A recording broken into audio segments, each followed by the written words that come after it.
Hello guys, welcome back to my channel. तो दोस्तों, इस वीडियो में हम देखेंगे किसी भी दो नंबर के बीच में आप कैसे एक इरेशनल नंबर को लिख सकते हो। अक्सर देखा गया है ऐसे टाइप के क्वेश्चन जो होते हैं वो पेपर में बार बार रिपीट होते हैं और बच्चों को ये जो क्वेश्चन है ये डिफिकल्ट लगते हैं। तो मैं इस वीडियो में आपको एक ऐसी ट्रिक बताऊंगा जिससे आप मात्र 1 से 2 सेकंड में किसी भी दो नंबर के बीच में इरेशनल नंबर को बहुत आसानी तरीके से लिख सकते हो। तो स्टार्ट करते हैं अपनी वीडियो।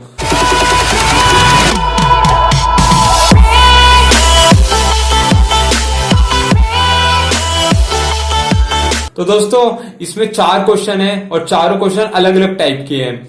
तो मैं आपको ट्रिक बताऊंगा कि आप कैसे सिर्फ 1 से 2 सेकंड में किसी भी दो नंबर के बीच में इरेशनल नंबर को लिख सकते हैं। तो दोस्तों देखो, सबसे पहले जो क्वेश्चन है वो क्या लिख रखा है, उसमें लिख रखा है insert an irrational number between 2 and 3। तो 2 and 3 के बीच में आपको एक इरेशनल नंबर लिखना है। तो दोस्तों देखो क्या करना है आपको। तो सॉल्यूशन नंबर 1 जो हम देख रहे हैं, तो अगर आपको किसी दो नंबर के बीच में इरेशनल नंबर लिखना है तो जो ट्रिक है वो क्या है, देखो आपको स्क्वायर रूट लिखना है। स्क्वायर रूट के अंदर जो नंबर आपको बोल रखे हैं जिसके बीच में आपको इरेशनल नंबर लिखना है उसकी आपको मल्टीप्लीकेशन करनी है। तो जैसे यहाँ पे देखो 2 और 3 के बीच में आपको क्या पूछ रखा है, एक इरेशनल नंबर लिखना है। तो आपने स्क्वायर रूट लगाया और उसके अंदर 2 इंटू में 3 कर दिया। तो अगर आप 2 इंटू 3 करोगे तो स्क्वायर रूट में क्या आंसर आ जाएगा, √6 आ जाएगा।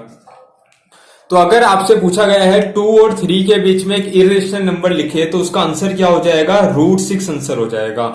तो सिंपल सी ट्रिक है, आपको करना क्या है, आपको स्क्वायर रूट लगाना है और स्क्वायर रूट के अंदर जो नंबर आपको बोल रखे हैं जिसके बीच में आपको इरेशनल नंबर लिखना है उसकी क्या करनी है, मल्टीप्लीकेशन करनी है। तो जैसे यहाँ पे 2 और 3 के बीच में पूछ रखा था एक इरेशनल नंबर, तो हमने स्क्वायर रूट के अंदर 2 और 3 की मल्टीप्लीकेशन कर दी और यहाँ पे क्या कर दिया, √6 लिख दिया। तो दोस्तों आप ऐसा सोचे होगे यहाँ पे तो सिर्फ एक इरेशनल नंबर पूछ रखा है, लेकिन अगर आपसे 2 इरेशनल नंबर पूछ ले किसी दो नंबर के बीच में या 3 पूछ ले आप, तो आप घबराओ मत। इसमें मैं आपको सारी चीजें बताऊंगा कि आप कैसे 2 या 3 या कितने भी इरेशनल नंबर किसी भी दो नंबर के बीच में आराम से निकाल सकते हो। जैसे कि आप दूसरा क्वेश्चन देखो, तो दूसरे क्वेश्चन में क्या बोल रखा है, 2 और 2.5 के बीच में, ठीक है, 2 और 2.5 के बीच में 2 इरेशनल नंबर लिखने हैं। तो find 2 irrational number between 2 and 5।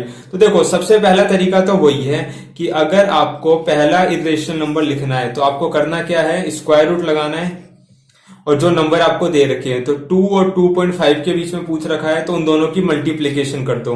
तो 2 इंटू में 2.5 करोगे आप तो कितना हो जाएगा, 5 हो जाएगा। तो ये जो 5 है ये क्या है, फर्स्ट इरेशनल नंबर है। तो ये आपका क्या आ गया, फर्स्ट इरेशनल नंबर आ गया। लेकिन इस क्वेश्चन में सिर्फ एक नहीं पूछा है, इस क्वेश्चन में आपसे क्या पूछ रखा है, 2 इरेशनल नंबर निकालने हैं। तो इसमें बहुत सिंपल सी बात है, अगर आपसे 2 पूछ रखा है तो आपको पहला तो सिर्फ ऐसी तरीके से निकालना है, स्क्वायर रूट लगाना है और जो 2 नंबर दे रखे हैं उसको मल्टीप्लाई कर देना है, तो सिंपली आ जाएगा फर्स्ट इरेशनल नंबर। लेकिन अगर आपसे सेकंड इरेशनल नंबर पूछ लिया तो अब आपको क्या करना है, तो उसके लिए भी यही तरीका है, दोबारा आपको स्क्वायर रूट लगाना है, ठीक है।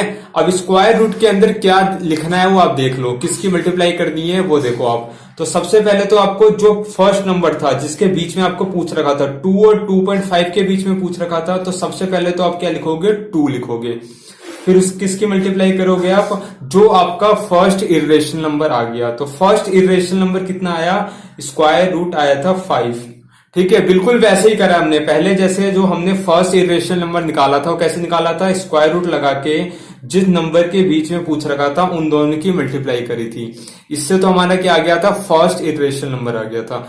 लेकिन अगर आपसे क्या पूछ रखा है कि दूसरा भी निकालो इरेशनल नंबर, तब क्या करना है, तो स्क्वायर रूट लगाया पहले की तरह, फिर आपने अंदर किसकी मल्टीप्लाई करनी है, जो पहला नंबर दे रखा था आपको 2 और जो आपका फर्स्ट इरेशनल नंबर आया, तो 2 को इससे मल्टीप्लाई कर दोगे आप, तो आंसर जो आएगा आपका यही आ जाएगा, square root under the root square root 2 into में √5, ठीक है। आप इसको अलग करके भी लिख सकते हो। इसको अलग कैसे करके लिखोगे आप, √2 इंटू में क्या लिख सकते हो इसे, ये 5 स्क्वायर रूट है, फिर इसके ऊपर स्क्वायर रूट है, तो क्या हो जाएगा, अंडर द रूट 4।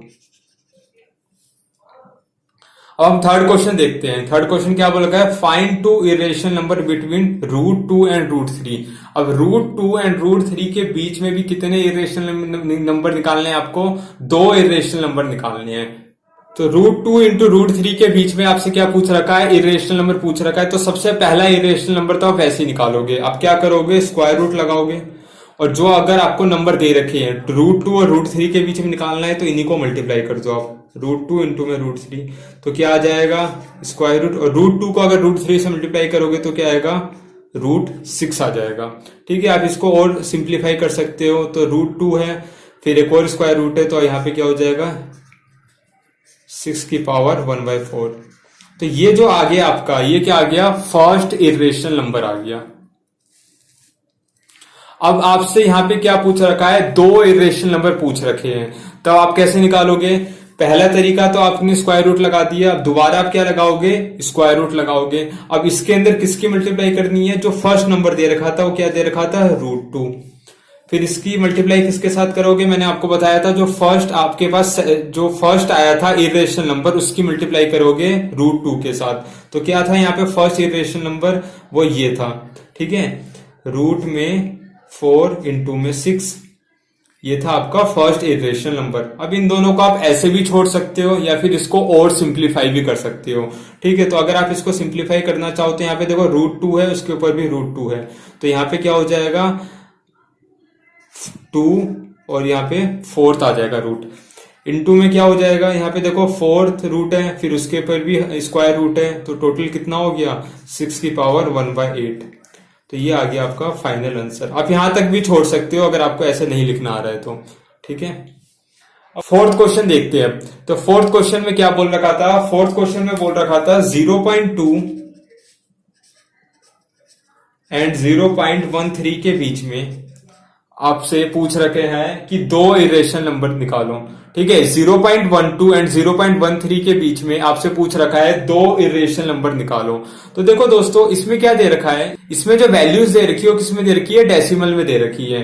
तो अगर आप इसको ऐसे करोगे स्क्वायर रूट वाले मेथड से तो उससे भी कर सकते हो, लेकिन एक दूसरा तरीका मैं आपको बता देता हूं जिससे क्या होगा, वो और इजी हो जाएगा इन टाइप के क्वेश्चन को करने के लिए। अगर आपके पास डेसिमल में वैल्यूज हैं तो इसके लिए मैं आपको एक सेकंड मेथड बताता हूं जिससे आप और आसान से कर सकते हो डेसिमल वाले क्वेश्चन। अगर आपसे ऐसे नंबर में क्वेश्चन आ रहे हैं तो आप ये जो मैंने आपको मेथड बताया आप इसी को फॉलो करोगे, लेकिन अगर आपसे डेसिमल में पूछ रखा है तो आप कैसे फॉलो कर सकते हो मैं आपको बताता हूं।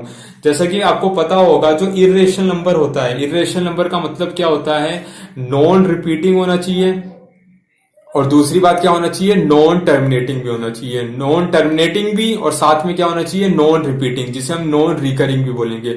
और अगर आपको नहीं पता है कि कौन से इरेशनल नंबर और इरेशनल नंबर में क्या फर्क होता है तो मैं आपको लिंक दे दूंगा डिस्क्रिप्शन में, आप पहली वाली मेरी वीडियोस देख लेना नंबर सिस्टम की, जिससे आपको समझ में आ जाएगा।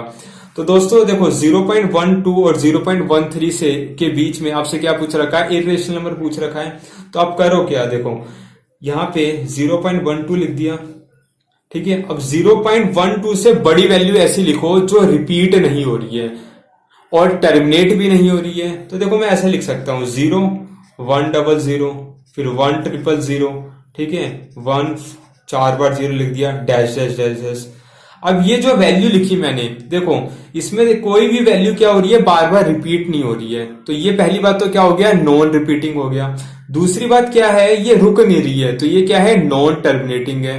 तो देखो नॉन रिपीटिंग भी है और नॉन टर्मिनेटिंग भी है, इसका मतलब ये नंबर कैसा हो जाएगा, एक इरेशनल नंबर हो जाएगा। और ये 0.12 के बीच में भी आ रहा है क्योंकि देखो उससे बड़ा ये, और 0.13 से क्या होना चाहिए, छोटा होना चाहिए, तभी तो इन दोनों के बीच में आएगा। तो ये हमने फर्स्ट नंबर लिख दिया इरेशनल। अब दूसरा नंबर आप कैसे लिखोगे, बस इससे थोड़ा सा बड़ा लिख दो आप। ठीक है, आप कुछ भी लिख सकते हो, जैसे 0.12 लिखा, फिर मैंने 1 लिख दिया, फिर मैंने देखो क्या लिख दिया, 0 0 लिख दिया, फिर मैंने 1 3 बार 0 लिख दिया, फिर 1, फिर 4 बार 0 लिख दिया। तो आप इसके बीच में 0.12 के बीच 0.12 के बाद आप कोई भी ऐसा नंबर लिख दो जो बार बार रिपीट नहीं हो रहा है और वैल्यू उसकी रुक भी नहीं रही है, नॉन टर्मिनेट हो रही है। तो इस तरीके से आप किसी भी दो डेसिमल वाले नंबर के बीच में भी इरेशनल नंबर को बहुत आसान तरीके से लिख सकते हो।